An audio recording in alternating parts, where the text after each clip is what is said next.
Hello বন্ধুরা, welcome to my channel স্বপ্নের শিশুয়ালয়। আমি চলে এসেছি আপনাদের জন্য একটা নতুন ভিডিও নিয়ে। এই যে 30/5/2026 তারিখে আপনারা কেন্দ্রে কিভাবে পোষণ পক্ষ পালন করবেন এবং কিভাবে জন আন্দোলন পোর্টালে সাবমিট করবেন দেখে নিন এই ভিডিওতে। তাই 30/5/2026 তারিখের থিম হচ্ছে মা ও শিশু পুষ্টি। অবস্থান হচ্ছে অঙ্গনারী কেন্দ্র। শিশু বৃদ্ধি যাচাইকরণের বিশেষ অভিযান। কার্যকলাপ: জেলা পর্যায়ের কর্মকর্তারা সিডিপিও এবং ডিপিওদের সঙ্গে নিয়ে বিভিন্ন অঙ্গনারী কেন্দ্র পরিদর্শন করবেন।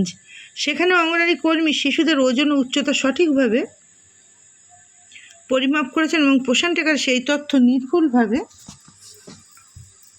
আপলোড করেছেন কি না তা তারা নিবিড়ভাবে পর্যবেক্ষণ ও যাচাই করবেন। আপলোড করা তথ্যের নির্ভুলতা যাচাই করার জন্য এই পরিদর্শনকালে ওজন ও উচ্চতা পরিমাপের নমুনা যাচাই করা হবে এবং এরপর প্রতিবেদন জমা দেওয়া হবে। তাহলে বুঝতে পারছেন যে যদি ভিজিট হয় আপনারা তাহলে তারা দেখবেন যে আপনি ঠিকঠাক পোষণে ওজন এবং উচ্চতা ঠিকঠাক তুলেছেন কি না। সুতরাং ওজন এবং উচ্চতা ঠিকঠাকভাবে তুলতে হবে। তারপর হচ্ছে রিপোর্টিং ফরম্যাট সংযুক্ত। উপাদান হচ্ছে রিপোর্টিং ফরম্যাট সংযুক্ত। আর হচ্ছে অংশগ্রহণকারী কারা? শিশু, এএনএম দিদি, আশা দিদি, অঙ্গনারী কর্মী আর জেলা পর্যায়ের কর্মকর্তা, সিডিপিও, ডিপিও এবং সুপারভাইজার। তাহলে এইভাবে আপনারা 30 তারিখে পোষণ পক্ষ পালন করবেন কেন্দ্রে। বলে দিলাম কি কি কার্যকলাপ আছে এবং কি উপাদান লাগবে এবং কারা কারা উপস্থিত থাকবেন। ওজন ঠিকঠাকভাবে করবেন এবং সেটা গ্রোথ চার্টেও ঠিকঠাক করবেন। গ্রোথ চার্ট এবং গ্রোথ মনিটরিং ঠিকঠাক করবেন আর পোষণ অ্যাপেও ঠিকঠাক করে আপলোড করবেন। তারপর আমরা চলে যাব জন আন্দোলনে 30 তারিখের জন্য কি থিম হবে এবং কি অ্যাক্টিভিটি হবে দেখে নেব। তাহলে চলে গেলাম জন আন্দোলন পোর্টালে। দেখুন চলে এলাম জন আন্দোলন পোর্টালে। জন আন্দোলন পোর্টালের অ্যাক্টিভিটি পার্টিসিপেশন ফর্ম খুললাম। এখানে দেখুন থিম, সিলেক্ট থিম। 30 তারিখের জন্য কি থিম হবে আমরা আগে দেখে নিয়েছি। 30 তারিখের জন্য থিম হবে মাদার অ্যান্ড চাইল্ড নিউট্রিশন, শিশু এবং মায়ের পুষ্টি বা যত্ন। অর্গানাইজার দেওয়াই আছে লেভেল, অঙ্গনারী সেন্টার লেভেল। সিলেক্ট করব অঙ্গনারী সেন্টার।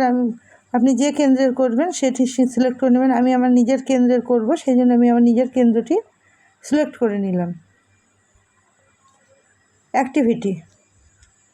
অ্যাক্টিভিটি হবে ওই দিনের জন্য পোষণ পে চর্চা। তাহলে যেহেতু পোষণে হাইট ওয়েট ঠিকঠাক তুলেছেন কিনা এই বিষয়ে দেখা হবে, সেই জন্য পোষণ পে চর্চা এই থিমটি 30 তারিখের জন্য হবে। তাহলে আমরা এই থিমটি সিলেক্ট করব 30 তারিখের জন্য।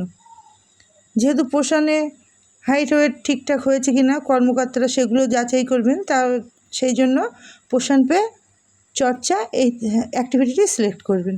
থিম হবে মাদার অ্যান্ড চাইল্ড নিউট্রিশন আর অ্যাক্টিভিটি হবে পোষণ পে চর্চা। ইভেন্ট ডেট আপনি 30 তারিখের ডেট দিয়ে দেবেন। আগেরগুলো যদি না করে থাকেন আগেরগুলোও করে নেবেন। তারপর আপনি এখানে যেমন মেল ফিমেল শিশু, মেল ফিমেল উপস্থিত থাকেন বা মেল ফিমেল বা অ্যাডোলেসেন্স গার্ল যারা উপস্থিত থাকেন তাদের সংখ্যা এখানে বসাবেন। তারপর ফটো আপলোড করবেন। এখানে আপনি কি ফটো আপলোড করবেন? আপনি এখানে শিশু ওজন করছেন সেটা করতে পারেন, শিশুর হাইট নিচ্ছেন সেটা করতে পারেন, বা গ্রোথ চার্ট নিয়ে মায়েদের বোঝাচ্ছেন সেটাও করতে পারেন। সুতরাং হাইট ওয়েট নিয়ে আপনি বা ফিতের মাপ নিচ্ছেন শিশুদের, সেটা নিয়েও আপনি এখানে ছবি দিতে পারেন। ছবিটি অবশ্যই স্ক্রিনশট করে 2 MBর মধ্যে করে নেবেন এবং এখানে আপলোড করে দেবেন। ডেসক্রিপশান বক্সে লিখবেন মাদার অ্যান্ড চাইল্ড নিউট্রিশন। তারপর আপনি কী করবেন? সাবমিট করে দেবেন। তাহলে সাবমিট সাকসেসফুলি হয়ে যাবে। তাহলে আগামীকাল 30 তারিখের জন্য কি থিম, কি অ্যাক্টিভিটি জন আন্দোলনে তুলতে হবে এবং কার্যকলাপের জন্য কি থিম, কি অ্যাক্টিভিটি আছে সেটাও আপনারা দেখে নিয়েছেন। তাহলে আজকে ভিডিওটি ছিল এই পর্যন্ত। যদি ভালো লাগে লাইক, কমেন্ট এবং শেয়ার করবেন। দেখা হবে পরবর্তী ভিডিওতে। শুভরাত্রি।